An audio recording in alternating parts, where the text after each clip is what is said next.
complete Pete back here again. We're going to spend a little bit of time working on my Kibler Colonial Longrifle. It's been a little bit. I've been kind of anxious to get back to it. It's pretty much still sitting here right where we left off last time. The only addition that I added was a couple of vice jaw pads here. I tried to do this like with a wooden block, and you can see I put a nice dent in my stock, a pretty nice dent. Fortunately, it's going to be covered up by the, I think, the hammer of the lock. But these are really nice. They're hard rubber, and they are from Midway, and they're magnetic, so they kind of just go right on there. I know there might be some other things that would work, but for now, I invested in those just so I had something, because I think about this dent all the time. I already have the barrel mounted in the stock. You can see I have some of the compound on there for when I was, seeing what the interferences were. Today we're going to attach the barrel to the stock. So we have a bolt that's going to go right through this hole, and we also have on the bottom, we're going to install the trigger plate. So we're going to start out with that for now. Okay, we're just going to flip the rifle over so I can get to it a little easier. And this is the spot here where the trigger plate's going to get inlaid. I'd like to say that I have a lot of cleaning up to do in there, but the way Jim does this work, there's nothing in here to clean up.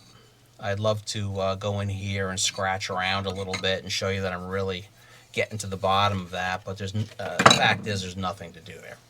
So this is the trigger plate that's supplied by Kibler, and it's a nice CNC machined piece.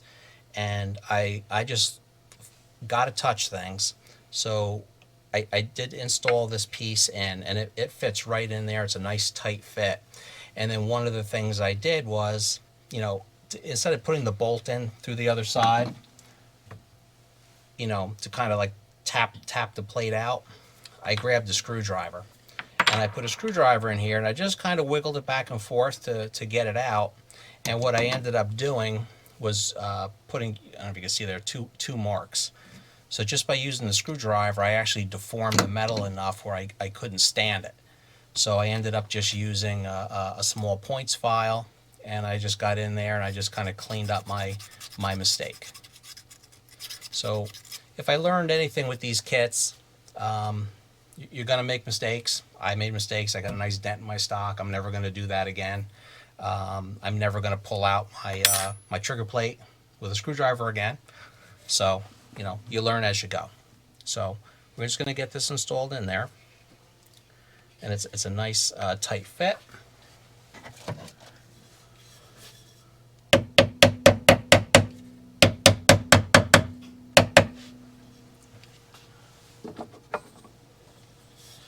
Just to make sure.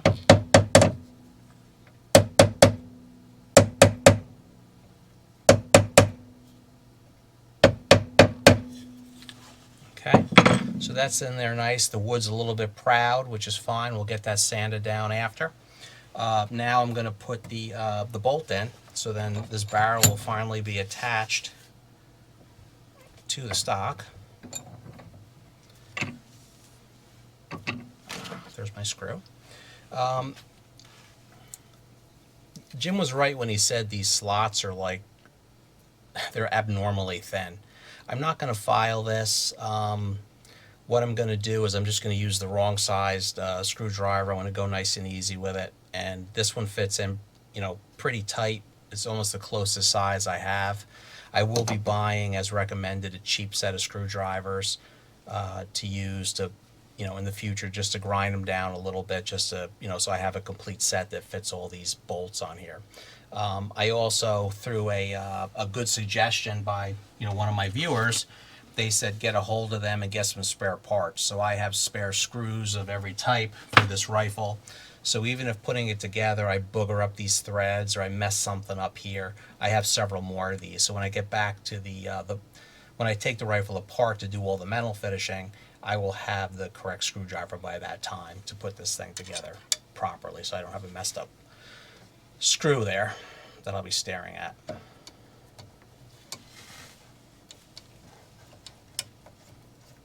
Okay, so that's going in. I feel it coming out the bottom, and I'm not going to crank it down like crazy. So there you go. The bolts, same condition as when I put it in. I didn't mess that up. Okay, now that we have the barrel connected to the stock, we're going to install the last trigger plate screw, which is just this little tiny screw right here. I do need to drill a hole for this. The hole's not in there, so that's just going to be a 1/16 drill bit. And that's one of the ones in my original, like the required tool video, you know, some of the things that you need to build the rifle.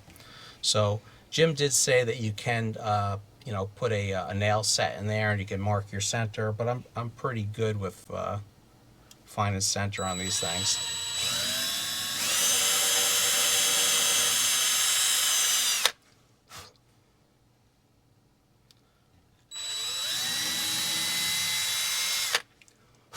Okay. I don't have, you know, I don't think the right screwdriver for this. As suggested, I have to get a cheap set and kind of grind them down. This fits in the slot pretty well. It is a little sloppy. I'm going to do my best to put it in. I do have spares of everything, so and it is a short screw, so I don't think I'm going to have to put much pressure on it. I'm going to give it a try. I am going to, as suggested, put a little wax on there. This is just a birthday candle. I do have some beeswax, which is a little harder. Just going to put that on there, maybe to help it go in a little easier.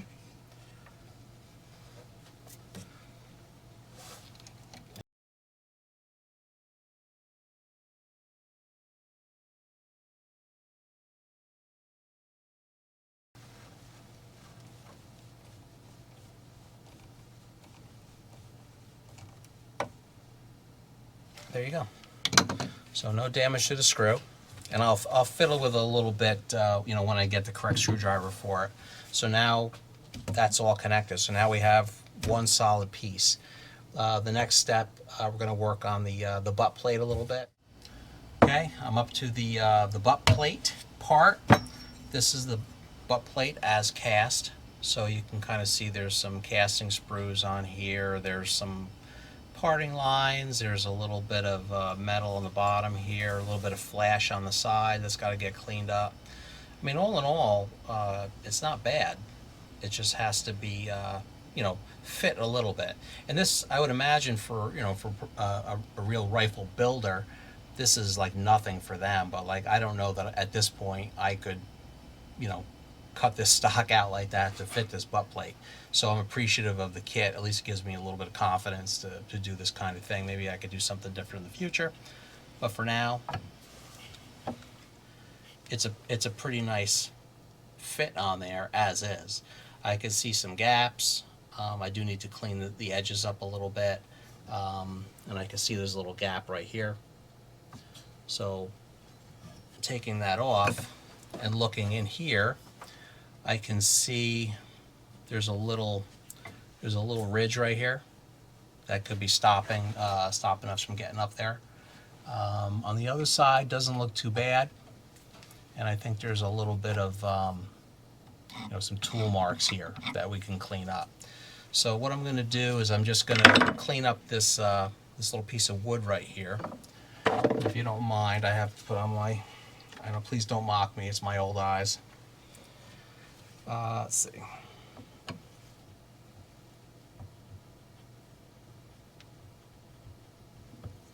Just clean it up a little bit.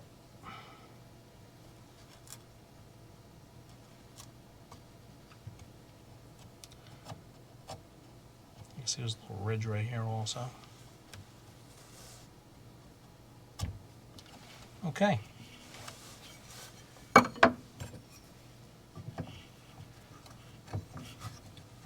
So, at least that's out of there. I think we can clean up the edges on this brass butt plate with the file a little bit just to see what we can see.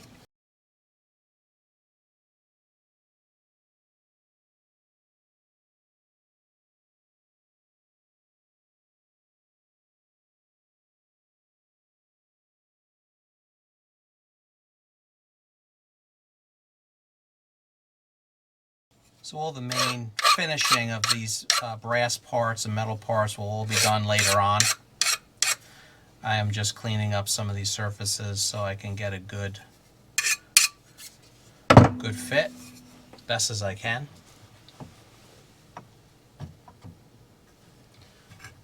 So still some gapping, so I guess we'll put on our marking compound.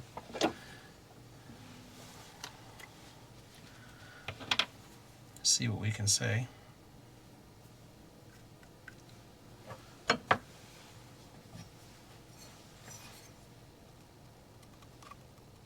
I will be taking some of this off. I have way too much on here.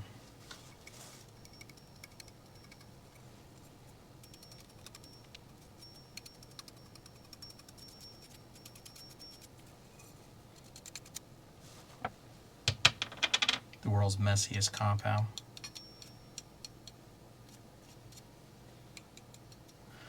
Okay, let's see what we can see.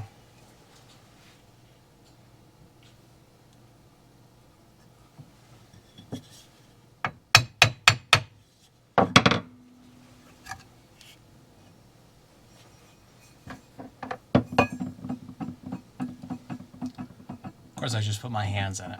Okay, we just popped the butt plate off with the marking compound, and I can see that we're touching in a few spots. So we are touching right here, where I took off a little bit of wood earlier. We're touching a little bit here on some of these tooling marks, a little bit in the corner, and we got a couple of spots right here that we can clean up a little bit and see where we're at. So just very small amounts. I'm actually going to clean off some of these tooling marks here a little bit.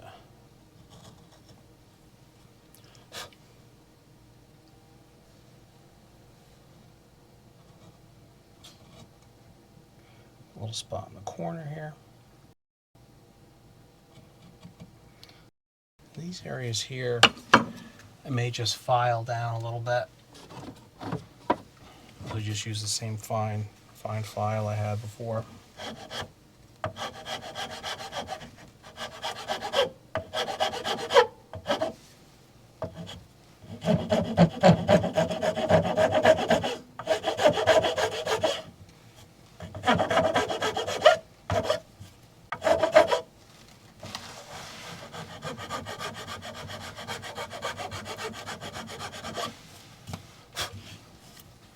Okay.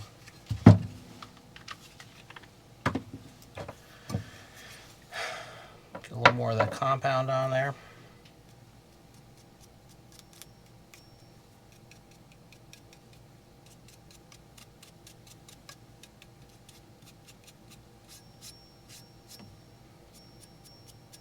I know it's probably too much. I just can't stop myself.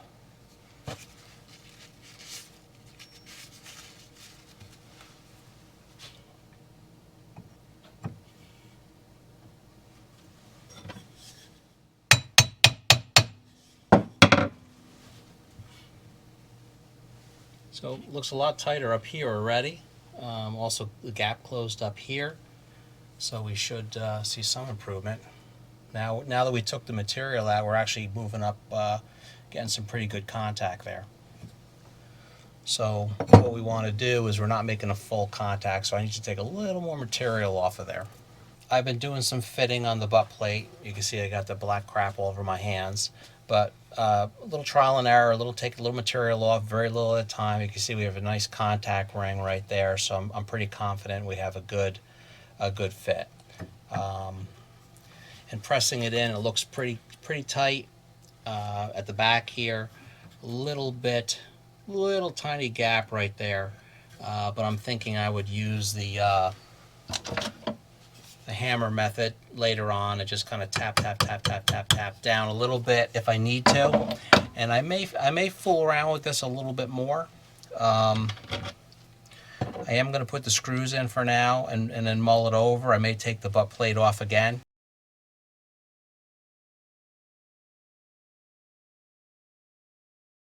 And if you notice the hole in here, the hole's not quite lined up with the hole in the metal and the hole in the wood.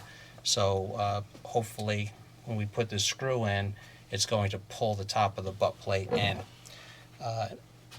And speaking of screwdrivers, this one here happens to fit these slots really well. It's the same width and it fits on there pretty well. And this is just happens to be out of my toolbox. It's a Craftsman 41894. So I'm not going to, fortunately, have to do anything with a specialized screwdriver for that. So I will start driving the screw in.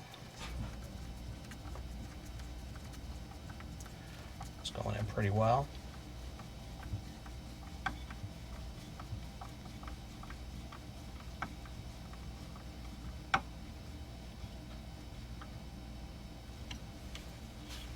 So a pretty tight joint at the front there.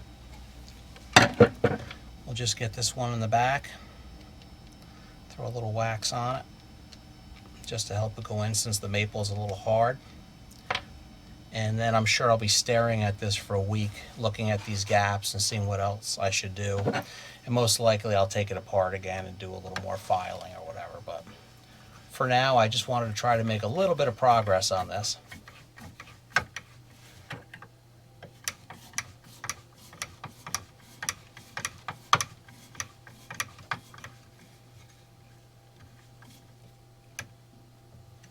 There we go. So the wood's a little proud of the brass, and that's fine because I can get that in the sanding process.